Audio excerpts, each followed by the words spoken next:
एक वक्त का किस्सा है। रामपुर गांव में बिट्टू नाम का लड़का चने बेचा करता था। वो बहुत नेक दिल इंसान था। जब उसके पास कोई गरीब आ जाता तो वो उसे चने मुफ्त में दे दिया करता था। बेटा, तुम्हारे चनों की खुशबू मुझे यहाँ तक ले आई है। मेरा बहुत दिल कर रहा है तुम्हारी चने खाने का। जी बाबा जी, आप हुक्म करें, आपको कितने रुपए के चने चाहिए? बेटा, अगर मेरे पास पैसे होते तो मैं तुमसे सारे चने खरीद लेता, लेकिन अफसोस मेरे पास थोड़े बहुत चने खरीदने के भी पैसे नहीं है। ओहो बाबा जी, इसमें इतना उदास और परेशान होने की क्या जरूरत है? मैं आपके बेटों की तरह हूँ। कोई बात नहीं, आप ले जाएं, पैसे देने की जरूरत नहीं है। मगर बेटा, इस तरह तो तुम्हें बहुत नुकसान हो जाएगा।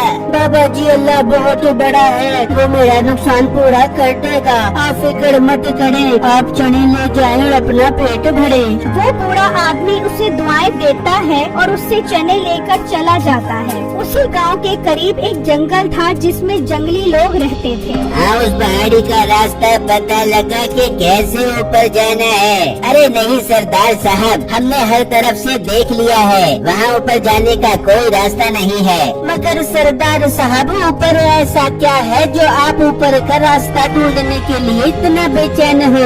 ऊपर पहाड़ी पर इतना खजाना है जो किसी बड़े से बड़े बादशाह के पास भी नहीं था। अरे वाह सरदार साहब, फिर तो हमें वो खजाना किसी भी सूरत में हासिल करना चाहिए।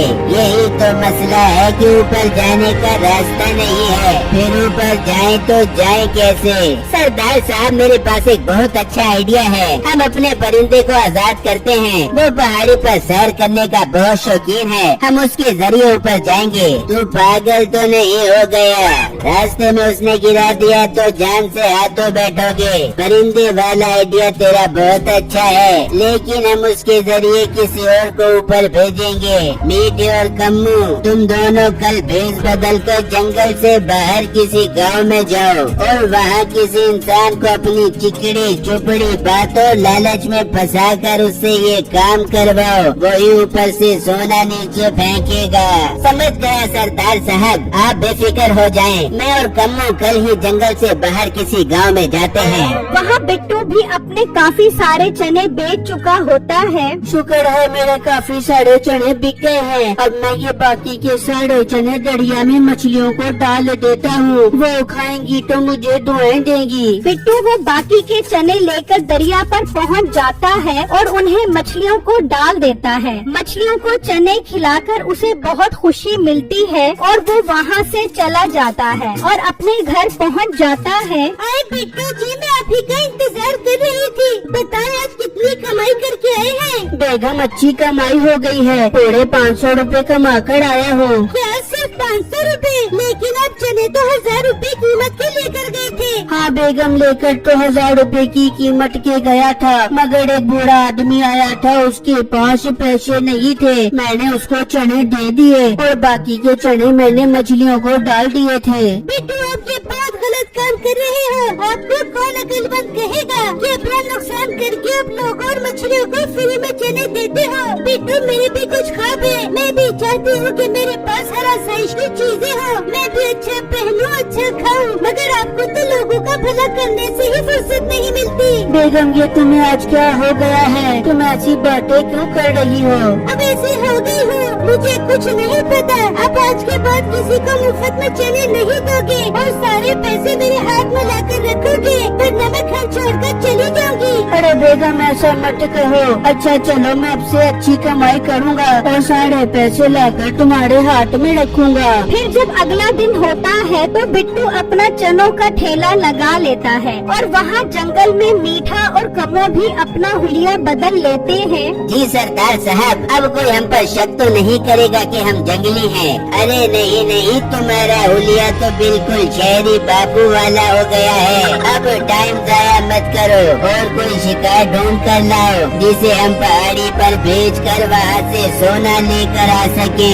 ठीक है सरदार साहब, हम जा रहे हैं। ये कहकर मीठा और कमो वहाँ से निकल पड़ते हैं और गांव की हदूद में दाखिल हो जाते हैं और उसी बाजार में पहुंच जाते हैं जहां बिट्टू खड़ा होता है। ओ कम्मू, वो मोटा देख रहा है, मुझे तो ये अच्छा शिकार लग रहा है। देख शक्ल से कितना बोंगा लग रहा है। और गरीब भी, इसे फंसाने में ज्यादा मुश्किल नहीं होगी। चल फिर तो यहाँ पर खड़ा हो, मैं इसे फंसाने जाता हूँ। फिर मीठा बिट्टू के पास आता है। अरे वाह लड़के, चने तो तुम्हारे बहुत जबरदस्त लग रहे हैं। क्या रुपए हिसाब दे रहे हो चने? भाई चने की प्लेट सिर्फ और सिर्फ 100 रुपए की है। क्या सिर्फ 100 रुपए की? इतने कम पैसों में तुम क्या कमाते होगे और क्या घर लेकर जाते होगे? बस भाई जो कमाता हूँ मेरा गुजारा अच्छा हो जाता है। देखो लड़के, मैं तुम्हारे लिए एक बहुत अच्छी ऑफर लेकर आया हूँ। तुम्हें मैं 100 सोने के सिक्के दूंगा। बस तुम्हें थोड़ी देर के लिए एक बोरी में जाना होगा। क्या बोरी में जाने के 100 सोने के सिक्के? इतने सिक्के बोरी में जाने के कौन देता है? जरूर तुम मुझे फंसा रहे हो। मैं सच कह रहा हूँ, क्योंकि मुझे भी 1000 सिक्के मिलेंगे तो 100 मैं तुम्हें दे दूंगा। इससे अच्छी ऑफर तुम्हें कभी नहीं मिलेगी। सारी जिंदगी चने बेचते रहोगे लेकिन इतने अमीर नहीं बन सकोगे जो तुम बोरी में जाने से बन जाओगे। उसकी ये बात सुनकर बिट्टू सोचने पर मजबूर हो जाता है और कहता है, भाई मुझे एक दिन का टाइम दो, मैं कल आपको सोचकर बताता हूँ। ठीक है, मैं कल यहाँ पर आ जाऊँगा।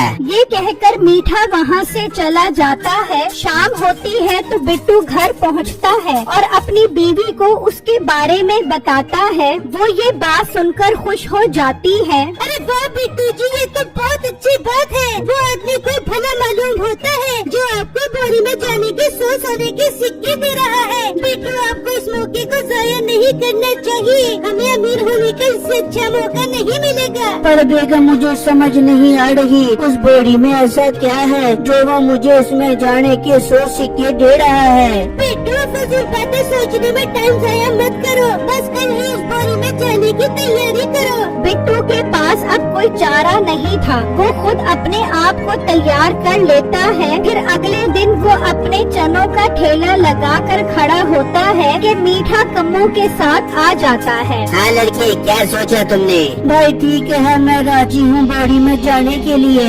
गुड लड़के, ये हुई ना बात। बहुत तरक्की करोगे तुम। कम्मू जाओ और वो बोरी लेकर पहाड़ी के पास पहुँचो। मैं इस लड़के को लेकर वहाँ पर आ रहा हूँ। कम्मू वहाँ से निकलता है और सरदार को सारी बात बताता है। वाह वाह, ये तो बहुत कमाल का काम किया है। परिंदे को खोलकर हम अपने साथ ले चलते हैं और छुप कर सारा माजरा देखेंगे। फिर वो उस परिंदे को अपने साथ लेकर चलते हैं और उन पहाड़ों के पास पहुंच जाते हैं। मीठा वहाँ पहले ही खड़ा होता है। अच्छा, तो ये है वो लड़का। आज सारे राजों से पर्दा उठ जाएगा कि उस पहाड़ी पर आखिर कौन सा खजाना है। चल कम्मू, बोरी लेकर उसके पास पहुँच। मैं परिंदे को भेज रहा हूँ। कम्मू बोरी लेकर वहाँ पहुँच जाता है। चलो लड़के, मेरा साथी बोरी ले आया है। कम्मू, बोरी को जमीन पर रख। लड़के इस बोरी के अंदर चले जाओ। ठीक है भाई, पर कोई मसला तो नहीं होगा ना? अरे नहीं नहीं, कोई मसला नहीं होगा। बस तुम इस बोरी के अंदर चले जाओ। बिट्टू उस बोरी के अंदर चला जाता है। तभी उनका परिंदा उड़ता हुआ आता है और वो बोरी उठाकर ले जाता है। परिंदा उस बोरी को उस पहाड़ी पर फेंक देता है और वहाँ पर हर तरफ सोना ही सोना होता है। बिट्टू बोरी से निकलता है और हर तरफ सोना देखकर हैरान परेशान रह जाता है। ये मैं इस पहाड़ी के ऊपर कैसे आ गया? लगता है इन्होंने मुझे बोरी में बंद करके इस परिंदे के जरिए ऊपर भेजा है ताकि मैं इन्हें ये सारा सोना दे सकूं। और लड़के, क्या है उस पहाड़ी के ऊपर? भाई ऊपर हर तरफ सोना ही सोना है। अरे वाह सरदार साहब, आपने बिल्कुल ठीक कहा था। लड़के चल, सारा सोना नीचे फेंक, फिर मैं तुझे नीचे आने का तरीका बताता हूँ। जी नहीं, मुझे पता है इस पहाड़ी से नीचे आने का कोई रास्ता नहीं है। मैं पागल था जो तुम्हारी बातों में आ गया। मैं सोना नीचे नहीं फेंकूंगा।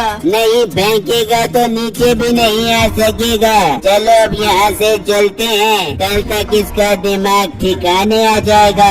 वो सब चले जाते हैं। बिट्टू उदास परेशान खड़ा ये सब कुछ देखता रह जाता है। उसे समझ आ जाती है कि उसने बोरी में आकर बहुत बड़ी गलती कर ली है। वो वहीं पर बैठकर अपनी मौत का इंतजार करने लग जाता है। तभी उसके दिमाग में एक ख्याल आता है, यार यहाँ पर मरने से बेहतर है मैं इस दरिया में छलांग लगाकर मर जाऊँ और ये सारा खजाना भी दरिया में फेंक देता हूँ ताकि ये कभी भी इनके हाथ न लग सके।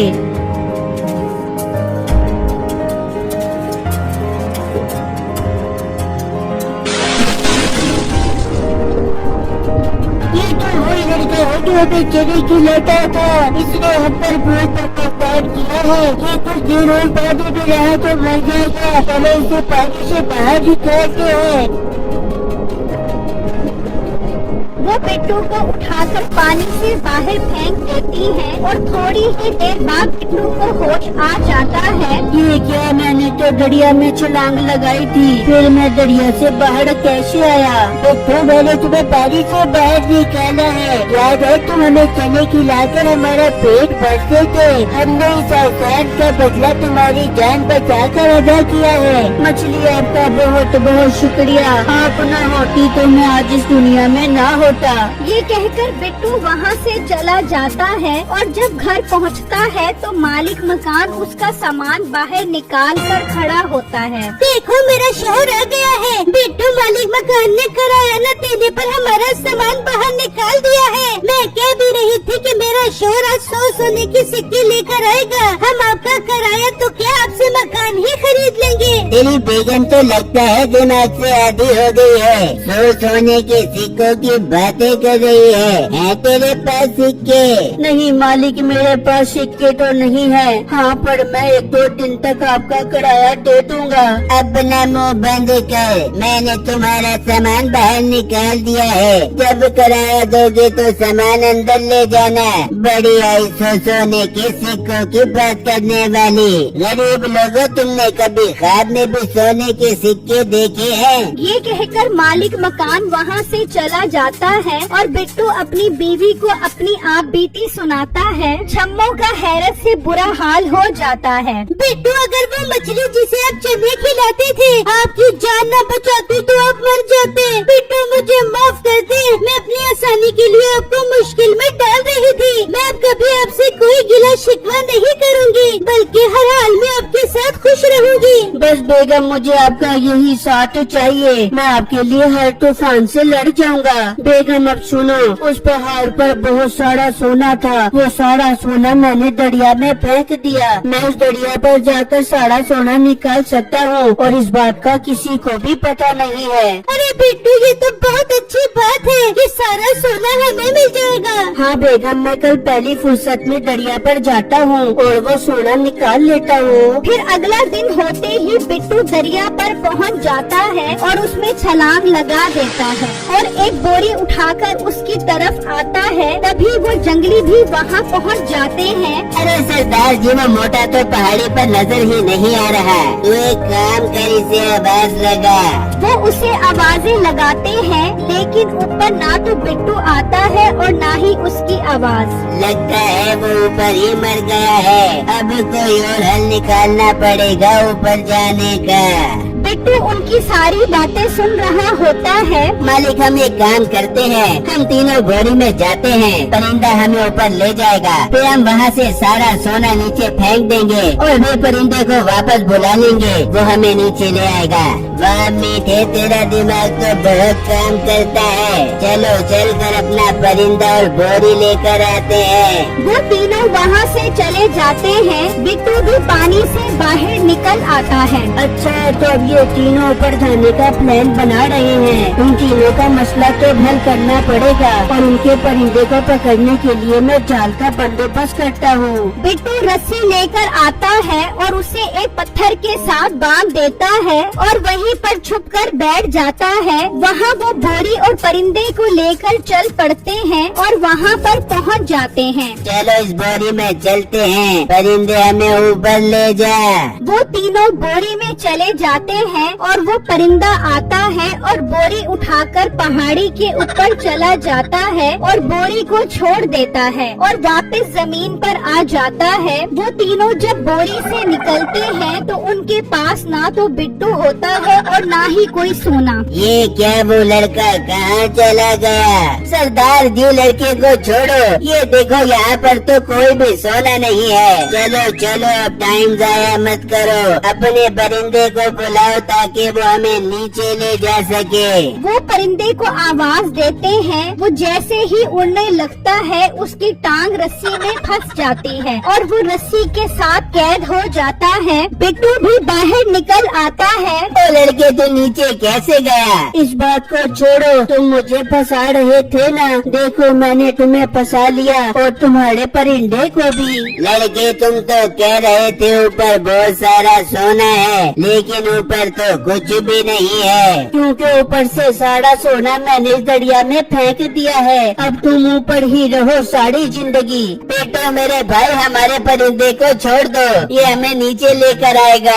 मैं इसे कभी नहीं छोड़ूंगा, तुम सबकी यही सजा है, तुम ऊपर ही मरोगे। फिर बिट्टू दरिया में छलांग लगा देता है और वहाँ से एक एक करके सारी बोरियां निकाल लेता है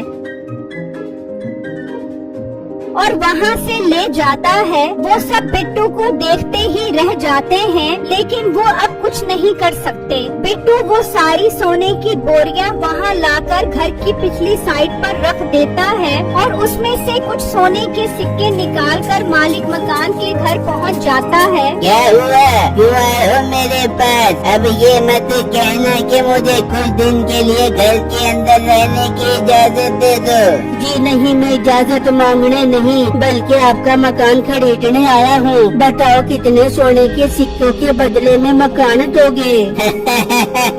तू गरीब फकीर इंसान, तेरे पास सोने के सिक्के कहाँ से आ गए? मालिक, लगता है इसका दिमाग खराब हो गया है, जो ये बह की बातें कर रहा है। मेरा दिमाग खराब नहीं हुआ, तुम अपने मकान की कीमत बताओ। तू 50 सोने के सिक्के दे और मकान ले ले। हैं तेरे पास? मैं 50 नहीं बल्कि 100 सोने के सिक्के दे रहा हूँ, ये पकड़ो और आज से तुम्हारा मकान मेरा हुआ। मालिक मकान सोने के सिक्के देखकर हक्का बक्का रह जाता है। बिट्टू सिक्के देकर वहाँ से चला जाता है और सारी बोरियां घर के अंदर रख लेता है। अब उसके चारों तरफ सोना ही सोना होता है और ये बिट्टू की नेक दिली थी, जिसके बदले उसको इतना कुछ मिला। वो गांव के गरीब लोगों में भी सोना बांटता है और वो जंगली उस पहाड़ी के ऊपर ही मर जाते हैं।